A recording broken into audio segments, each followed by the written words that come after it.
Good morning, friends. Welcome back to Astrology Today and Tarot. My name is Mel Rose. This is the Tarot portion of the second half of my daily astrology vlog, which you can check out on my other channel, Astrology Today with Mel Rose.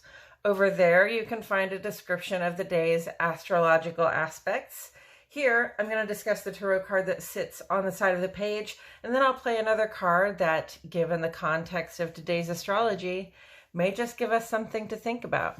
So let's get into it. The card that currently sits on the side of the page is the Three of Swords, and it's here because it relates directly to the second 10 days or the second decan of the sun's transit in the land of Libra. So Libra is an air sign, and swords in tarot represent air element symbolism. And air element symbolism is really about the intellect. It's about the thoughts we have, the words we use, the plans that we make. And, especially in tarot, we're given a lot of discussion about how those thoughts, words, and plans can be used either to help or to do harm.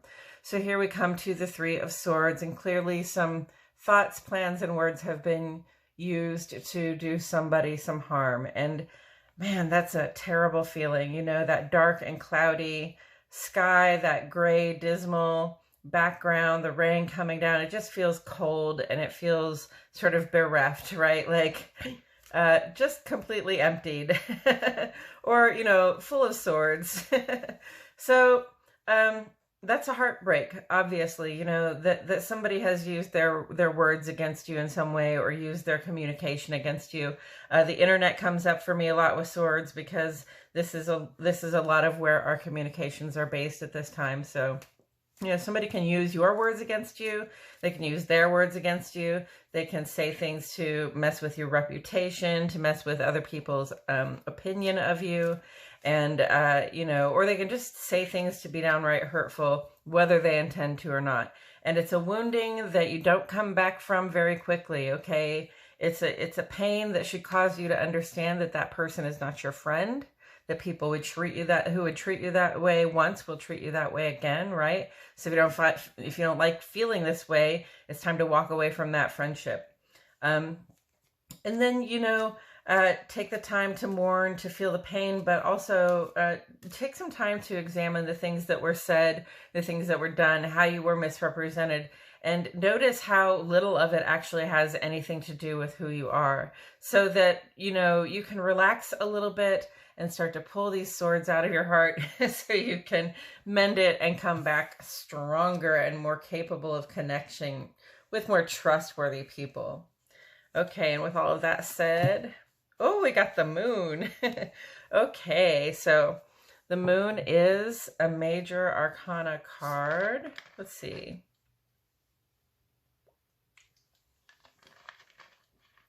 Just had to take a sip there, friends. So, in this card, it's kind of a card of mystery, isn't it? And it's really all about the mystery.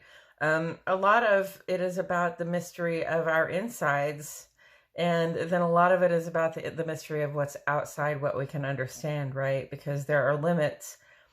Turning within to our hearts and our minds and sort of our psychological guts. There are limits to where we can reach, and then, looking out into the world, there are limits which we can see too. And so, occasionally we have to get out of our conscious ideas about ourselves and our lives, and we have to maybe put a mask on, right? Or, become vulnerable and somewhat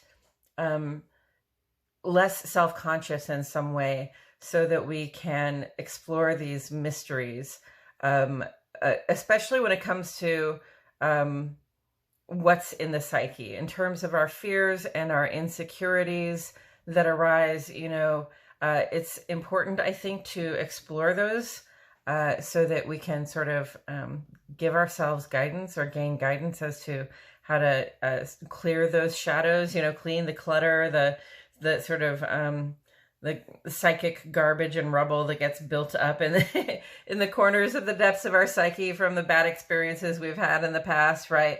So This is very much that kind of card. It's about the mystery of being human. It's about acknowledging your fears and anxieties, understanding that they're always kind of there, lurking in the background, and your emotions behind you, right?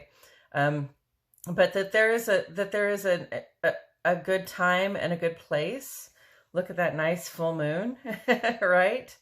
There's a good time and a good place to sort of let your inhibitions go and unravel the mystery. Perhaps with a friend in a cave. Sure, why not? Okay, and let's see, on the page here, well, the moon to me relates very much to Pluto. And we talked a lot about Pluto yesterday because Pluto just went direct again. Yay! And Pluto is winding up a 25 years or so transit in the land of Capricorn. It's going to go into Aquarius next March, and then it's going to back up into Capricorn a little bit, and then move forward into Aquarius and back up into Capricorn a little bit, right? So it's going to dodge in and out, but we're moving into another like 25 to 30 year cycle now where Pluto will not be in Capricorn, where it has been for 25 years. It will be in Aquarius instead. And while Pluto was in Capricorn, it was very much about sort of unraveling the mysteries of authority, of authoritative paradigms, of institutional clout, you know, and really in the last 25 years, we've seen a lot of things that we thought were probably institutional, that would probably last forever, go through some major changes or really come to an end completely. And then, you know, a lot of new things have begun in terms of things that are foundational to culture. For example, you know, 25 years ago, we were just really starting to get onto the internet. There was not, you know, we didn't have all this social media, and we weren't so entirely dependent on having internet access, having web access in our day-to-day lives. So, you know, we thought that Southwestern Bell Telephone Company would last forever. And that it would always be about the telephones, right? And maybe we would have like video phones or something like the Jetsons, but it's also much more complex and beautiful than that, isn't it?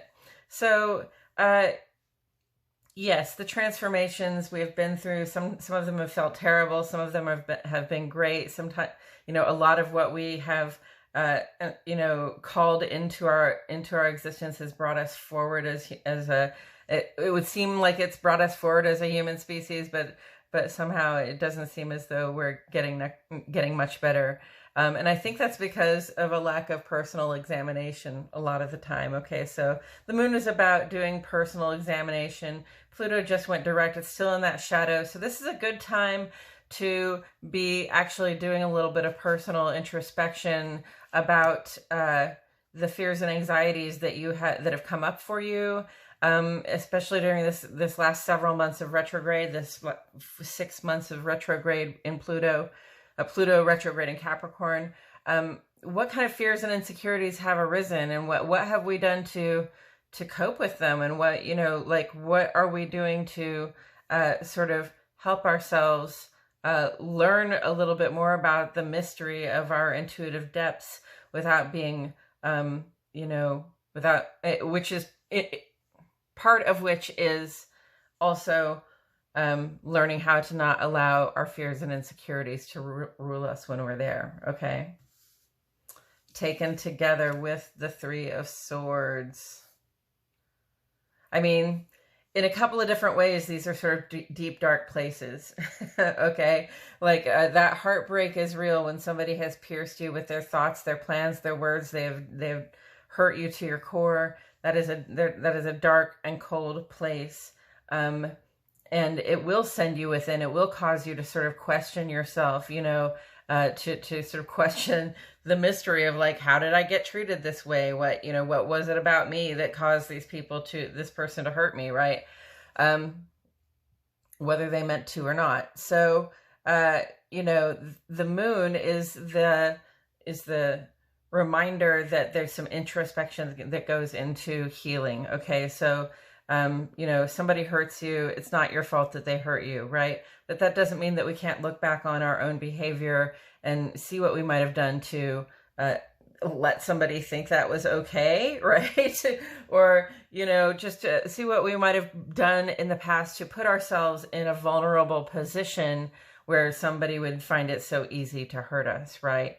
So, the moon, yes, struggling with the fears and insecurities, struggling with the mystery of being human, struggling with the mystery of how we grow and how we transform and how we change, even in light of all the difficult circumstances and all the fears and insecurities that we're dealing with.